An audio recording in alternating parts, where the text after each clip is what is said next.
Hola, bienvenidos a Intipedia. En este capítulo vamos a comentar los riesgos y amenazas con los que se enfrenta la seguridad de los datos personales, desde el punto de vista de los usuarios de los mismos, que los manejan diariamente.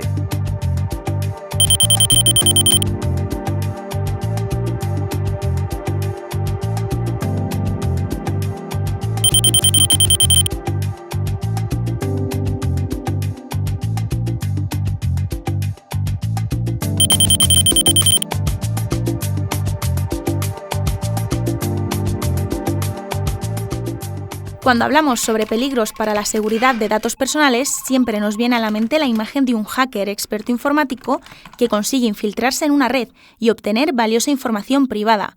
Pero aunque esto es muchas veces así, la realidad es que la mayor parte de los más famosos escándalos en seguridad de datos se producen por negligencias en el manejo de los mismos por parte de los usuarios.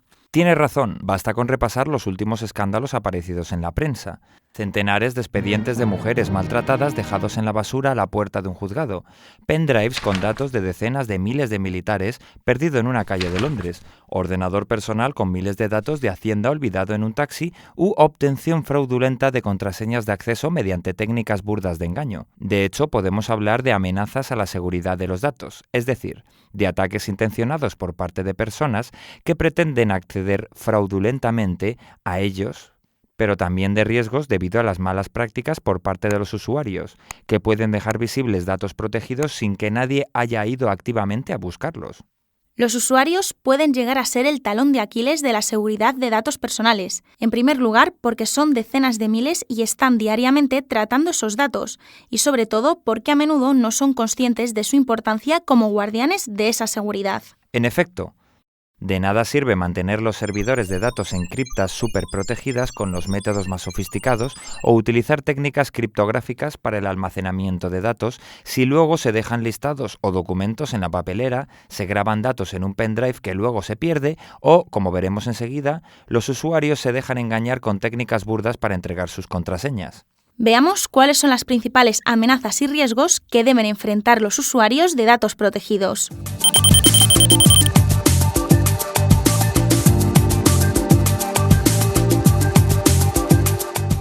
En el mundo anglosajón suelen inventar palabras para conceptos nuevos que se hacen populares, como hardware, software o hacker. Hace ya años inventaron un nuevo nombre para una técnica que, a pesar de su simplicidad, se revelaba muy útil para obtener información o acceder a datos protegidos. Se trata del social engineering, que en castellano podríamos llamar técnicas de engaño. Pero eso es algo que ha existido siempre, hacerte amigo de un empleado público y obtener información a través de él o ella. Sí, pero ahora no se trata de obtener directamente los datos personales, sino de obtener información que indirectamente nos pueda dar acceso a todos los datos de un sistema, lo cual es mucho más peligroso. Es como obtener una copia de la llave de la caja fuerte. Ya, entonces es muy importante proteger las contraseñas. Los usuarios deben protegerlas como si fueran las llaves de una caja fuerte. Y de hecho lo son. Nunca se deben dar a conocer las contraseñas, ni siquiera a otros compañeros de trabajo. Una utilización fraudulenta de nuestra contraseña personal podría comprometernos a nosotros mismos. Las contraseñas deben ser personales. Nunca deben utilizarse contraseñas comunes a todo un grupo. Y además no deben ser fáciles de deducir. Hay que evitar contraseñas obvias como 1, 2, 3, 4, 5, 6 o que se puedan fácilmente deducir de nuestro perfil personal, como el nombre, fecha de nacimiento o incluso el número de teléfono, el nombre de nuestros hijos, etc. Pero el problema es que si elegimos una contraseña complicada puede ser difícil de recordar y acabaremos anotándola en un post-it y guardándola en el cajón de la mesa, con el riesgo de que alguien la encuentre. De hecho, esto es desgraciadamente una práctica muy común. Sí, desgraciadamente lo es, pero hay un truco para elegir contraseñas difícilmente deducibles y que sean fáciles de recordar. Por ejemplo, todos recordamos anécdotas de nuestra vida que han sido importantes o que nos han impactado. Basta con crear la contraseña basándonos en esas anécdotas. Nadie las podrá deducir de nuestro perfil porque nadie las conoce. Y si además las aderezamos con algún número fácil de recordar, tanto mejor.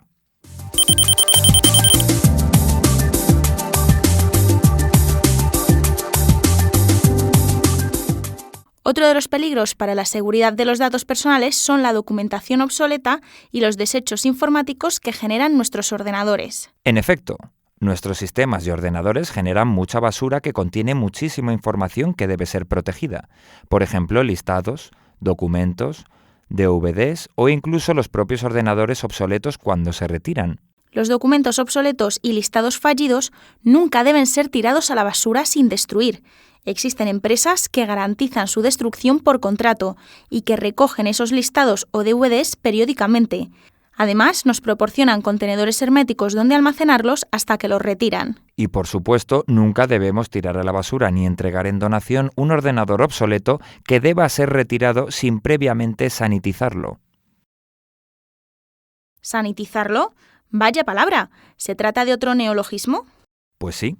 A veces son necesarias nuevas palabras para conceptos nuevos. Sanitizar un ordenador es proceder a borrar todos los datos que contiene. Ten en cuenta que en el disco duro de un ordenador pueden estar grabados decenas de miles de millones de caracteres, conteniendo datos personales. Podrían estar grabadas una página de información por cada uno de los ciudadanos de España. Bueno, pero eso es muy fácil, ¿no? Basta con borrar todos los ficheros del disco duro antes de retirar el ordenador. Pues no, no es tan sencillo. Cuando das la orden de borrar un archivo, por ejemplo en Windows, no se borran físicamente los datos, tan solo se borran las cabeceras del fichero que apuntan a esos datos.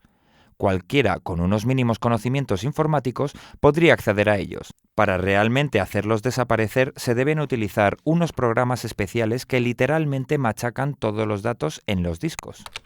Esos programas se pueden encontrar fácilmente en Internet y con ellos podemos entregar o tirar a un punto limpio nuestros ordenadores obsoletos sin riesgo para los datos personales que hubieran contenido.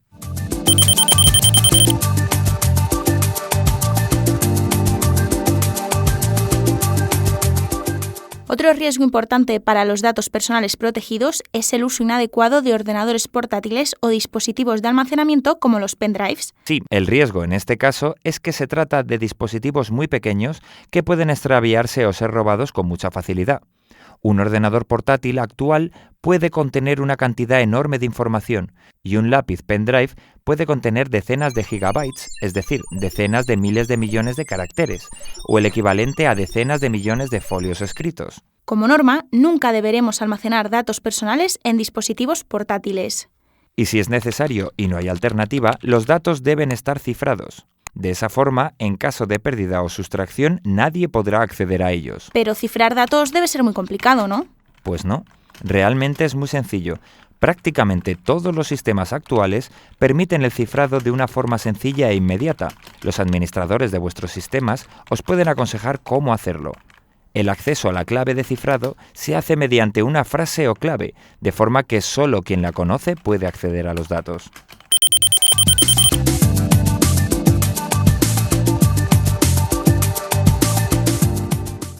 Pero si quiero enviar un mensaje cifrado a otra persona, por ejemplo, por correo electrónico, ¿deberé proporcionarle esa frase o clave para que pueda descifrarlo? No es necesario. Una cosa es cifrar unos datos para que nadie excepto yo o quien conozca la frase o clave pueda acceder a ellos, y otra es cifrarlos para que solo los pueda leer el destinatario. En el primer caso se trata de lo que se llama cifrado simétrico.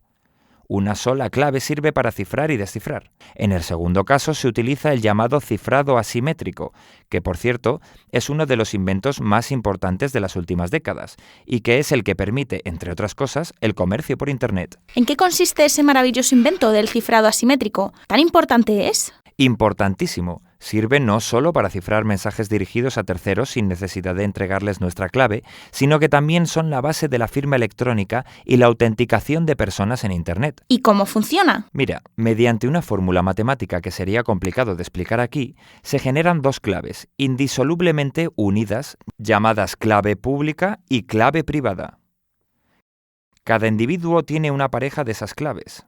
La clave privada o secreta está guardada en su ordenador y protegida por una frase que solo él conoce o protegida por el acceso al propio ordenador.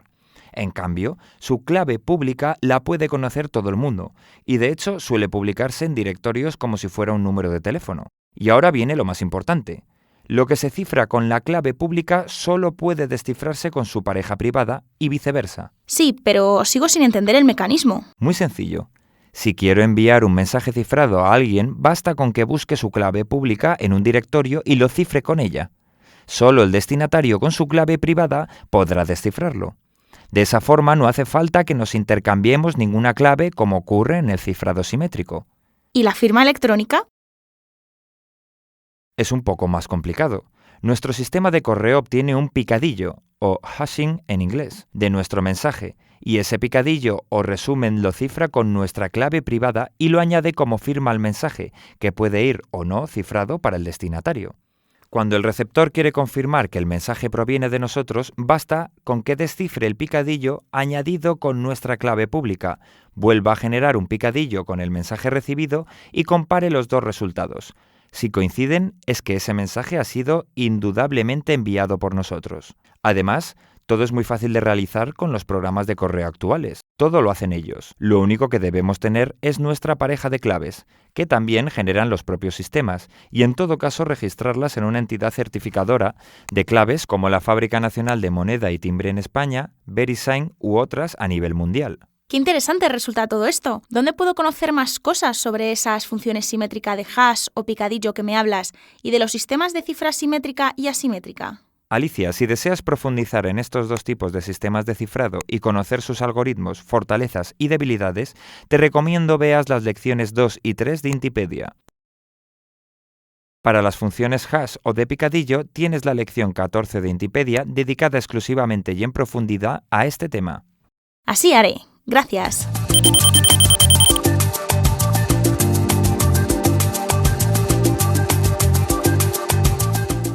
Veo que el papel de los usuarios en la protección de datos personales es muy importante. Sí, muy importante. El que los usuarios puedan conocer los riesgos y amenazas y cómo prevenirlos es vital para la protección de datos personales. ¿Dónde pueden los usuarios encontrar estas normas?